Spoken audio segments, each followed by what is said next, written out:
মানে আইডল হিসেবে চিহ্নিত করতেছে, কিন্তু তাদের নজরুলের যে সমন্বয়বাদিতা সেটা তাদের মধ্যে নাই। আবার ওসমান হাদির তার কবর নজরুলের পাশে দেওয়া, এইটা আসলে কোনো রাজনৈতিক সিদ্ধান্ত কিনা?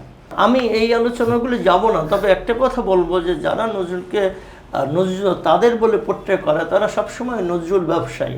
নজরুল তাদের জন্য না, নজরুল সবসময় তাদের বিরুদ্ধে। নজরুল ওই মানে নজরুলকে যারা পুঁজি করে, আমাদের বলে, আমাদেরই কর, তারা হলো কেউ নজরুলকেই আসলে ডিজন ধারণ করে না, নজরুলকেই তারা ডিজন করে। তো সুতরাং আমরা বলতে চাই যে নজরুলকে ওন করতে চাইলে নজরুলের আসলে সব কিছু দ্বারা অন করতে হবে। আমার তার বলে কি আছে? নজরুল ধরেন রবীন্দ্রনাথকে নজরুল সর্বদাই সেরা কবি হিসাবে বিবেচনা করেছে।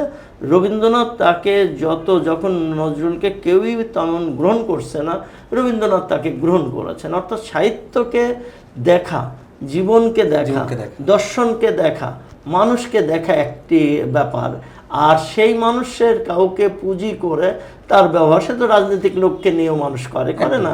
এখন আপনি শ্যামাপ্রসাদকে নিয়ে করতে পারেন, আপনি শেরে বাংলাকে নিয়ে করতে পারেন, আপনি কাউকে না কাউকে নিয়ে করতে পারেন, সেটা হলো আপনার রাজনীতি, কিন্তু এটা তার রাজনীতি না। এটা মাথায় রাখতে হবে। নজরুলের রাজনীতি কখনোই ছিল না যে কোনো দলের, সেই দলের কেন হবে? নজরুল সেই দলের কি? সেই দল নজরুল তো এমনকি পাকিস্তান রাষ্ট্র প্রতিষ্ঠারও তো তিনি বিরোধিতা করেছেন। তিনি পাকিস্তানকে পাকিস্তান বলেছেন। কোনোভাবেই তিনি তো কখনো মুসলিম লীগের সঙ্গে যুক্ত ছিল না।